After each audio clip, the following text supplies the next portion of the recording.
Okay, MegaWhale team, welcome back to the channel and thank you for tuning in. I hope you're all having an absolutely fantastic day today. In today's video, we are taking a look at the key short-term levels you should be paying attention to, exactly how the price action has developed over the past 24 hours, what you should be expecting next, the key macro, weekly, momentum, and technical warning signs you should be paying attention to, as well as the broader charts, the daily charts, and the total market cap. Before we get into it, go ahead and smash that like button, hit that comment button, and subscribe to the channel. We post daily videos of Bitcoin focusing on the facts, the data, the technical, and the structural information. No hype, no BS, no emotion, pure raw TA. If that is the kind of content you are interested in, join us on Telegram. This is the first link down below. You'll get access to charts,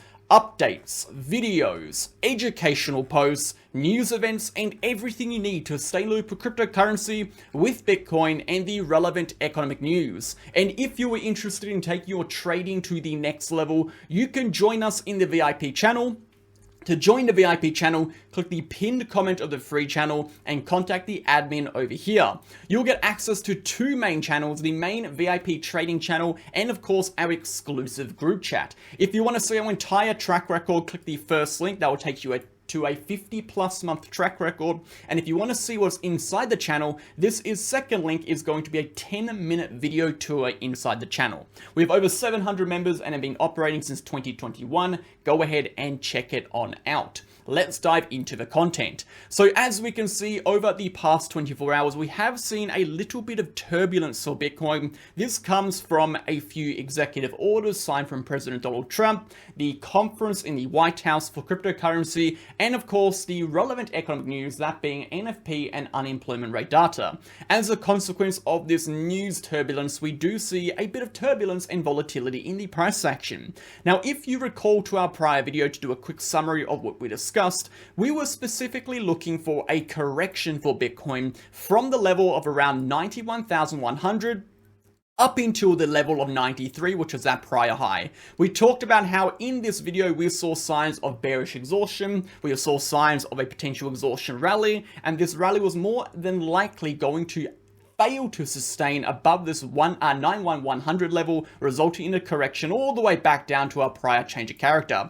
Now, since we did that video when the price action was around about this region, we had seen a slight deviation from that high, pushing slightly higher than expected, but not above our prior highs. But eventually we did see the price topple all the way downwards exactly to our targets over here. So congratulations if you paid attention to the video. This move wouldn't have caught you too far off surprise. In today's video, we of course are going to be discussing what is happening here, what to expect, and we'll be zooming out to both the macro and the daily charts, discussing absolutely everything. So let's start on the market data. Looking at the 24-hour volume and liquidations, volume is currently up 33%. Now this is expected as we do see volatility increase at 285 billion in 24-hour volume.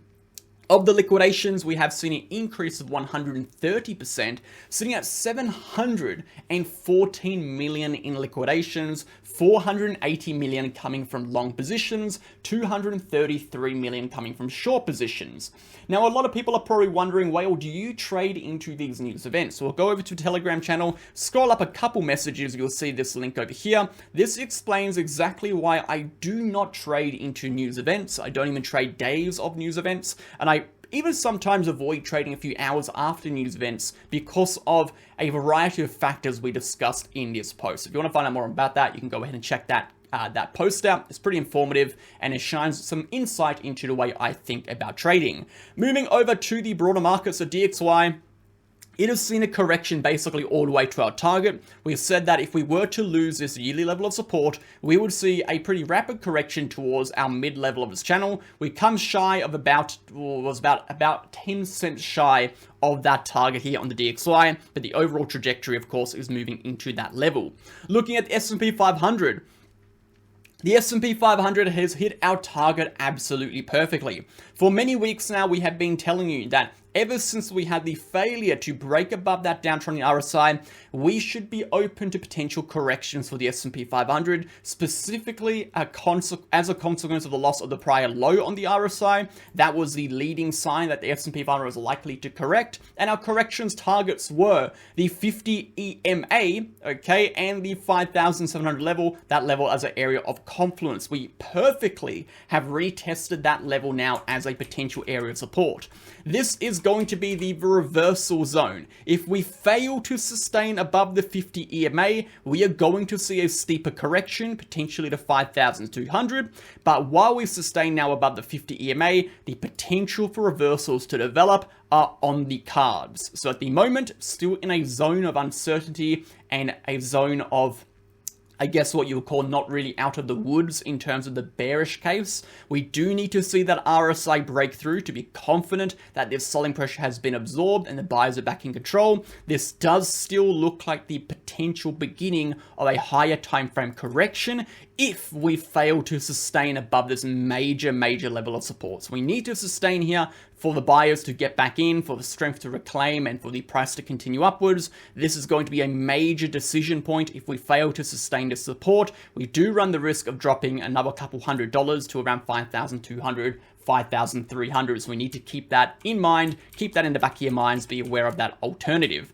That is it for the broader market updates, guys. We're going to be going over the total market cap, the altcoin market cap, Bitcoin dominance, the macro charts for Bitcoin, looking at the Gaussian channel, looking at the weekly uptrend on the RSI, discussing the daily downtrend, our momentum, the short-term charts, and absolutely everything you need to know about the next potential moves. Before we get into the rest of the content, make sure to sign up to BitGet, BitUnix, or BingX with the links down below. You'll support the channel by getting a lifetime trading fee discount of 15% off all your fees. You'll make sure to support yourself in doing so, and of course, guys, you'll trade where I trade. So sign up to BitGet, BitUnix, or BingX. Choose one of those exchanges. Links are down below. We'll play an ad and we'll jump back in.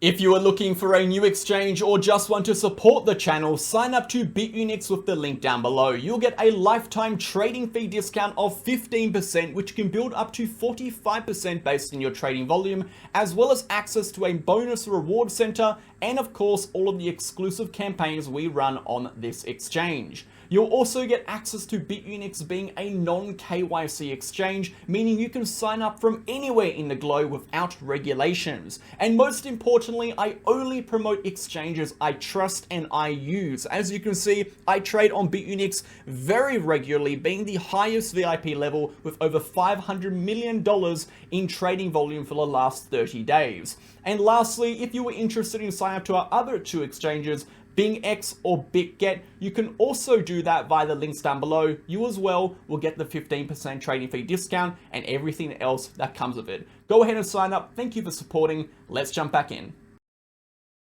Okay guys, let's go ahead and jump back into the video, and we are starting on the short-term charts and then building up to the macro and finishing up on the total market cap. Now, as we mentioned in our intro, we were discussing the potential for a correction for Bitcoin over the last coming days as a consequence of a exhaustion rally up into our prior levels of resistance. Now, this rally itself, although was a strong rally, it was unable to reclaim our prior highs. And if we do zoom out to that daily chart, we can still see, even with that move toward the upside, similarly to the prior move we had toward the upside, that daily RSI was unable to break. And we've been talking over the last few weeks that for us to be confident that this downtrend is over and the price action will climb back upwards, we need to see two separate things. Number one, we actually need to see the price action break through this downtrending level of resistance. This could signify a reversal is in play. And number two, with that breakout, either beforehand or on the moment of which the price action breaks this downtrend, we need to see the daily RSI break upwards. This would indicate a positive momentum shift has occurred, and that would simply suggest that the selling pressure that has been developing throughout the entirety of this downtrend has been absorbed and the buyers are back in control. Essentially, it would suggest that this downward move has exhausted, there is no more selling pressure, and the price action will then be more probable towards an upward continuation. Until those two things occur, all short-term rallies we have been seeing over here, we have been bearish on, and hence why we have been calling for corrections. Now, in yesterday or the day before's video, a lot of people were saying, well, you had a very bearish tone. And I like to reiterate, I am not a bull, I am not a bear. I simply trade the trend. When the trend is in all aspects, based on our analysis style, based on what we look for, are pointing downwards, we are going to be leaning toward the downside because that is where the profits are sitting. When they are pointing upwards, we are going to be leaning toward the upside. We don't necessarily categorize ourselves as a bull and bear, and I would highly recommend to people watching to avoid categorizing yourself as a bull or bear, because by doing so, you avoid or you blind yourself to 50% of the opportunities in market, as you're always going to be subconsciously biased to a specific direction. Much easier said than done. Of course, our subconscious biases are a lot stronger than you sometimes realize, even by understanding, as this is a logical decision to make. Sometimes it is very hard to actually act on. Similar to most things in trading, things seem very obvious and very clear, but the actual action of that event is much, much harder. So in this instance, guys, the short-term price action is still showing weakness, right? We are not seeing the strength we want to see. We are not seeing prior highs break in the way we would like to see them to actually indicate the price action is going to show any degree of strength that will result in a breakout of the daily downtrend and the daily RSI. Remember, this is going to be the trigger we need to see for the price action to rally. So when we're looking at the short term, we're watching for what could potentially develop and what is developing, which may result in that daily chart flipping bullish again. And if we do not see that, the expectations are still downwards. Remember, the expectations are with the direction of the trend until the trend breaks. So in this instance, on the short term, what we can see, we have these prior highs. We have a lower high over here. We have a lower high. We have another lower high. While we sit underneath these lower highs, this current one is sitting around 90,200. The expectation is we move back into these low levels of support. So we are expecting Bitcoin on the short term to eventually move itself back down to 84,000. If we lose 84,600, sorry, we are expecting a steeper correction into that $82,000 low. This is going to be that next reversal point. If we bounce over here, we could see reversals back up to the POC, potentially back up to our prior highs, but inevitably we are going to be expecting this ladder down effect all the way down into this sell side liquidity at 78,000. Now, the reason we expect this is, number one, the daily momentum is downwards, the overall trend is downwards. On the short term, we are still establishing lower highs, and these lower levels of support have not been tested nearly enough to signify any sort of strength. We have seen a lot of volatility surrounding news events, particularly at these levels of support and these retest points, so we do not have any data over here to really suggest that these points will actually show any sort of significant demand if retested again. Now, for this move downwards to be invalidated, for all this downward expectation to be invalidated, Bitcoin is going to need to break through one of these prior highs. If we can break through one of these prior highs, we would then be creating a new higher high on the price action. That would then massively increase the probability for a directional continuation up to retest this downtrend. And again, if we retest the downtrend, the probability of that daily RSI breaking and thus this trend turning bullish again massively increases. So if we're zooming back to that smaller time frame chart, there is another key level we are watching. This, of course, is going to be the uptrend from our prior two lows. This level does coincide with that 84,600 level. Again, if we do drop below this level of confluence, that could trigger a continuation lower. So at the moment, this entire range has been very choppy. There is no clear immediate direction with this price action. The general direction is still downwards if we're looking at the higher time frame chart, and we have just identified on the short term the specific trigger points, that being 90,300 up over here and this confluence point with 84,600, which will act as validations for directional continuations in that direction. Until then, the volatility and chop will likely continue. Now, a lot of this volatility and chop was as a consequence of the recent economic news. That, of course, being the NFP and unemployment rate data. That data itself actually came out quite contradictory. What did we see? Let's take a look. We saw NFP come out above 151,000 and unemployment rate actually come out above as well. So more jobs, more unemployment, quite contradictory. It could mean that, you know, the unemployment is rising, people are taking on more jobs as an individual, which could be a sign of, again, rising inflation, which is leading for potential rising inflation, which means our expectations for the upcoming inflation data may be potentially higher. And we can see already they have been adjusted now to be potentially higher than what they were once before. So this could lead to a result where we have a decrease in confidence in future interest rate reductions if it does sustain. Now, one data set is not nearly enough to change a whole narrative, but we have to see how the Federal Reserve, you know, absorbs this, takes it and puts it into their models and then spits it out back at us when they talk about the CPI data in a few days. So keep that in mind, guys. Overall, quite an interesting result for NFP. It was more or less contradictory. Moving over to the higher time frame charts. So we talked about a few warning signs which are present, and I want to go over these. Number one, this is going to be the weekly uptrend on the RSI. Now, the weekly uptrend on the RSI is a speculative uptrend, but it is a warning sign nevertheless. Essentially, it is a reflection of momentum during the entirety of the bull run ever since the lows at around 18,000. So if we want to map out momentum through the entire bull run, we have seen since the lows at 18,000, a lot of people saying, oh, the bull run hasn't started. If you think the bull run hasn't started, you're absolutely nuts. The price action has gone from 16.5K all the way up to 108,000. If that's not a bull run, I don't know what is.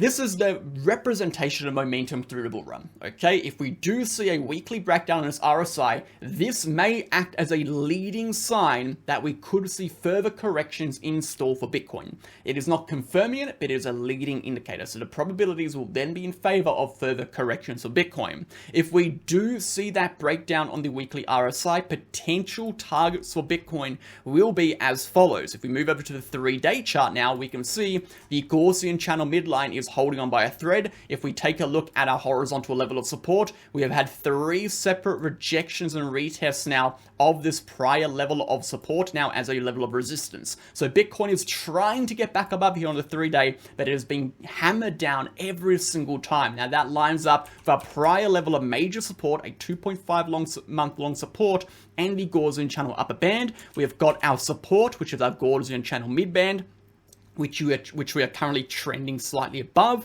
But if we do lose this midline over here, we will likely lose the weekly uptrend in the RSI, and our targets are going to be our prior break of structure. So that takes us down to around 74 to 73.7K for Bitcoin. If we lose that midline level, this would act as a major area of support with that 200 moving average, where we would then see reversals or hopefully not continuations lower. So the potential for lower moves for Bitcoin is still on the table. And as we mentioned, that is still going to be on the table while Bitcoin remains underneath this downtrend. Now, I really truly do hope that Bitcoin doesn't see these corrections. I hope that this was the correction, this is it is finished, and we are starting to see some accumulation before we see continuations upwards. But to be confident in that statement, we need to see that reflected in the data. We need to see momentum flip positive, and until that happens, we have to be aware that the risk of a pullback again, a risk of a lower correction, is still on the cards. Remember,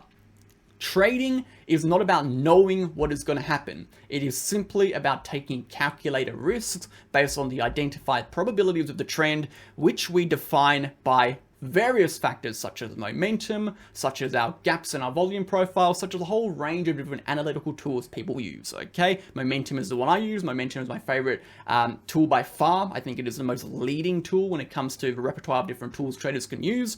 But again, every individual trader is going to have their own personalized style. There is not one way to skin a cat. There are plenty of different ways to do it, and there are plenty of different ways to trade. But in terms of our confirmation, we are looking for momentum to flip positive. I've said it 100 times this video, and I'll say it again. Until we get that, the potential for these warning signs to trigger into larger corrections are on the table, and therefore we should be aware of that, and we should be able to plan for worst case scenarios. Let's quickly jump over to the broader markets. Bitcoin dominance is still moving toward the upside, 61.3%. Total market cap and total 3 altcoin market cap. We'll do another video on this later, because we're running out of time here, but it is not looking amazing. We have 2 days into the weekly close, and this weekly close is going to be significant. It's going to be very, very important weekly close. Again, we are currently dropping just underneath the 2021 high for the total market cap. And for the altcoin market cap, we're just dropping under 840 billion on the weekly again. So if we close these weekly levels at this point here, it could spell disaster for these markets. So keep that in mind, guys. Thank you for tuning in. I'll catch you guys in the next video tomorrow. See you then. Have a fantastic day.